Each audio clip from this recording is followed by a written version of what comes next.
Caucus members are busy outlining the path to select a new leader, and candidates to replace Justin Trudeau are starting to emerge, or perhaps take themselves out of the running before the race even begins. CBC's Karina Roman joins us now from our Parliamentary Bureau. Karina, good to see you. It's been busy, as it has been over the last several weeks, really, but many potential candidates now assessing their odds of success. They certainly don't have much time, so what's the latest you can tell us on that leadership race? Yeah, so let's go over, remind people of that list of people mulling over the job. Although there is one declared candidate, and that's businessman Frank Baylis. And then in terms of non-Liberal MPs, Mark Carney, of course, we all know he's mulling things over. But from caucus, we've got François-Philippe Champagne, Jonathan Wilkinson, Stephen McKinnon, Chrystia Freeland, Karina Gould, and of course, Mélanie Joly, the Foreign Affairs Minister. And she was asked on her way into this National Caucus meeting today what factors she's looking at in making her decision. Have a listen. Everything. You know, when this is such an important decision, of course, you have to think about your family, your loved ones, my own projects to become a mother, and at the same time, to be able to defend Canada's interests. In the context of the Canada-US administration. Now, most of the would-be possible candidates said that they're waiting to hear what the rules will be in terms of governing this leadership race, how long the race will be, how much money they're going to be required to raise, especially since there's not a lot of time to do that. Can they remain as cabinet ministers and still run for the leadership? And who will be allowed to vote? Because there have been questions, especially in light of threats of foreign interference, that the Liberal rules in the past have been maybe a little too loosey-goosey, and so will they be tightened up? But also we heard, of course, and this is not surprising, that candidates want to try and figure out whether they're competitive or not. Have a listen to what Jonathan Wilkinson said. I do think the race needs to be an expedited one, because whoever becomes the leader is going to need to produce a throne speech, is going to need to establish a new cabinet, and is going to need to come up with a full-blown election platform prior to Parliament coming back on the 24th. That's not something you can do in a day. So I think it needs to be short. In terms of my considerations, for me, it's about, I am not somebody who has been out organizing prior to the Prime Minister making his decision. That's just not me. So is there sufficient support within the caucus? And is there sufficient support with respect to the networks across the country? Now, you might notice there's a name I didn't mention that's, was someone people were considering as a front runner, and that is Dominic LeBlanc, who is the newly minted Finance Minister. He has said this morning in a statement and then on camera that he is not going to run for the leadership. And he explained his reasoning, saying that as Finance Minister and as the lead in terms of the Cabinet Committee on U.S. or Canada-U.S. relations, as that's his job, and he says that's too important a job to focus on something else, that is the job he's going to focus on. But coming out of caucus, once MPs had learned of that, we learned that there is still an effort to get him to change his mind. Have a listen. Are you hoping Minister LeBlanc will reconsider? Absolutely. Yeah. Did you tell him that? Yes, I did. He is highly respected amongst all of caucus, and I think of a lot of Canadians. Dominic LeBlanc, should he change his mind? He absolutely should. He has what it takes to beat Pierre Poilievre. Do you think that there's enough of an effort to get him to reconsider running for leadership? There's a lot of effort to do that. So we'll see, of course, if they have any success in that. Now, the rules that will eventually govern this race will be made by the National Executive with input from the caucus that was made today. The Liberal Party National Executive is to meet tomorrow, late tomorrow. And sources tell Radio-Canada that the PM will be part of that meeting because he is part of the executive as Prime Minister. And Radio-Canada also learning from sources that Justin Trudeau intends to remain neutral during the race. Interesting on that, but I'm sure there's going to be a lot of chatter about the latest musings from Donald Trump, of course, impacting what MPs are saying about their party's leadership race. What are you hearing there? Definitely an impact, and definitely what was on so many people's minds as they went into caucus today. That was a question asked, along with all the leadership questions, was what did people think of what Donald Trump said yesterday about Canada becoming the 51st state and perhaps facing economic hardship if Canada resists. Have a listen to some of the reaction from MPs. It's silly. It's unbecoming, frankly, of a president, any president that would say that. He is running his own campaign domestically. All politics is local, after all. It gives him airtime, and he's been paid attention to with the U.S. channels. Because this trading relationship is far too important to Canada, but quite candidly, it's really important to American jobs. The guy's full of hot air. I mean, we all know that. And I think he should concentrate on his issues in his own country, because he's got lots of them.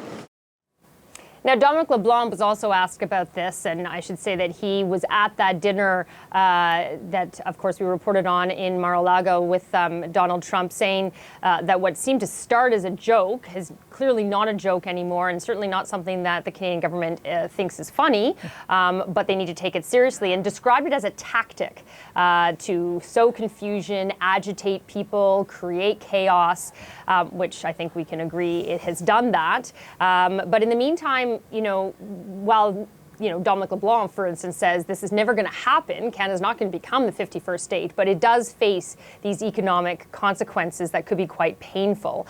Now, in terms of what kind of issue this is for the leadership campaign, it's really becoming a defining issue. I mean, obviously, they talked about what they're looking for, what Liberal MPs want to see in a new leader, whether it's someone who can hit the ground running or represent change, that kind of thing. But number one was what that person can do in terms of defending Canada's interests and dealing with Trump. Have a listen. We need someone to address the most important and fundamental issues. I need someone that will be able to look Mr. Trump in the eye and negotiate on behalf of Canada, because I think ultimately and fundamentally that's going to be the number one issue Canadians are concerned about when we go to the polls. Now, not only is this going to be a defining issue of the leadership campaign, I think many are starting to realize that when we do head into an actual general election, that this is also part of all the party leaders making recalculations about what this election might be about. Indeed, and Donald Trump certainly does play a big factor in that. We know that the Premier's had a call today strategizing how to deal with Donald Trump's threats. What can you tell us in terms of what came out of that call, what they concluded, of course, as they're looking ahead to be meeting with the Prime Minister next week? Yes, Doug Ford, who's the chair right now of the Council of the Federation, said that they're all going to be going, the premiers, to Washington on February 12th to meet with their contacts, whether we're talking about congresspeople or senators or governors, because they say they're hearing very different tone from those people versus what they're hearing from Donald Trump. But Ford says he expects the tariffs to go ahead and to hit everyone hard, but especially Ontario.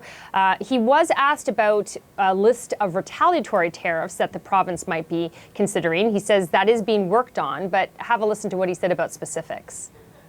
I think that'll be part of the discussion. We want to see their list. They put a small list together, and I apologize. I can't comment on that. That's really showing our cards to the U.S. But we have a strong list, and I'm sure the other premiers do as well, and the federal government has a list as well. Indeed, the federal government is working on finalizing its list of potential retaliatory tariffs. According to a senior Canadian government source, that list, they want to exact what they say, maximum pressure, where it's going to hurt the most. They're looking at hundreds of types of products being considered. Let me just give some examples that the senior Canadian source has revealed. A wide range of steel products, which would target Michigan, Ohio, and Pennsylvania, ceramics, glassware, flowers, types of plastics, and that's just a small portion of this list. This list, when it's finalized, is to be shared with the premiers at that meeting you mentioned that the premiers will be having with the Prime Minister and with Dominic LeBlanc. And it really will give them a glimpse, and eventually once the public learns about this list, if those tariffs go ahead, it's just a sign and a glimpse and a picture of what that trade war, which is what looks like it might happen, is going to look like. Indeed, and that inauguration for Donald Trump just now, about a week and a half or so away, Karina. We'll be watching it all. CBC's Karina Roman for us in Ottawa. Thanks so much for this. You're welcome. All right, to give us an inside perspective now, let's bring in Yasir Naqvi. Yasir is the Liberal MP member for Ottawa Centre who is present at today's caucus meeting. Yasir, good to see you. Thanks a lot for joining us here in Canada tonight.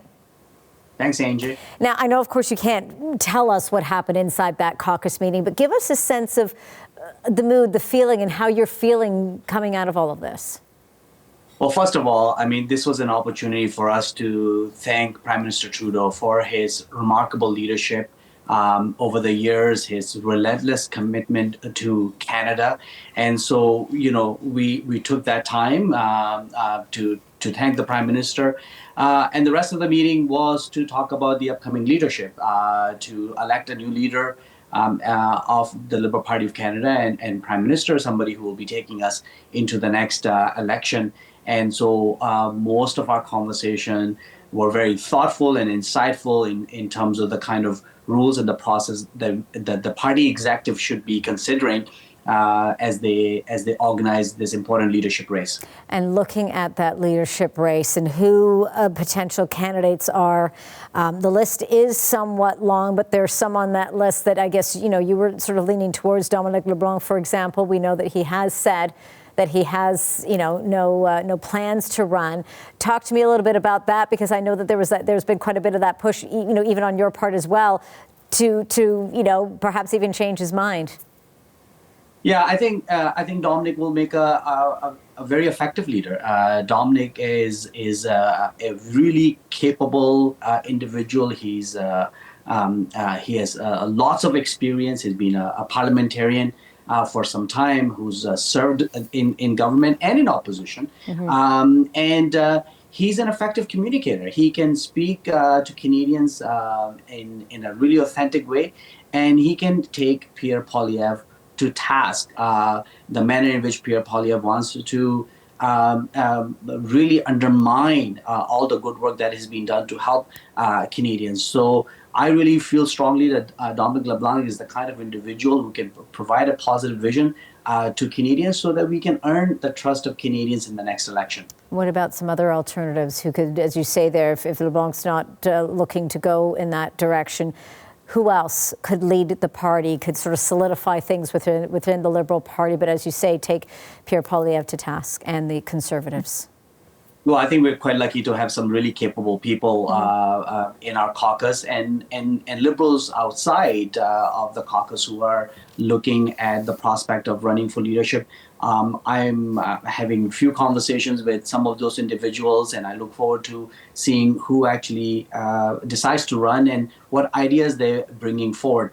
To me, it's really important that our leader is somebody who has experience, who is campaign ready, because there will be a campaign very, very soon, who is fluently bilingual in both official languages so that we can speak to all parts of Canada, and who is presenting a bright vision for Canada from an economic perspective, from an affordability point of view, because these are the challenges that Canadians are facing right now.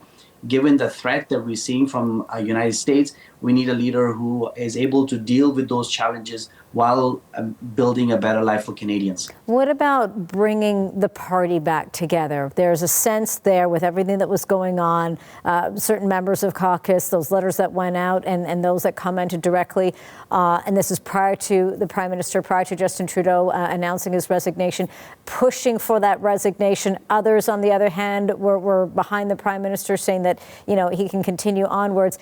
A sense that there was a bit of fracture within the party. What about mending that and having, as you say, they will, in this going into the next election, the Liberals want to go in strong and they want to go in as a solid front? Well, healthy dissent is always, in a democracy, is always is important and is I think part of always of the equation.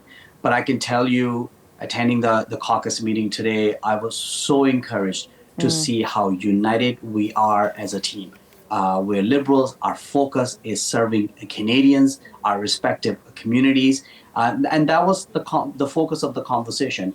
Also, in terms of leadership, to make sure that the leader we choose is a unifier, who can unify Canadians, who's not interested in divisions, who can really put forward a bright vision and future for the country. So I'm really encouraged as to the mood and the attitude that I saw within all my colleagues. That's the Liberal Party I know and proud to be part of. We'll be watching things very closely in the weeks to come. Yasir, thank you so much for this. Yasir Naqvi is joining us from Ottawa, a Liberal MP member for Ottawa Centre. Thank you again.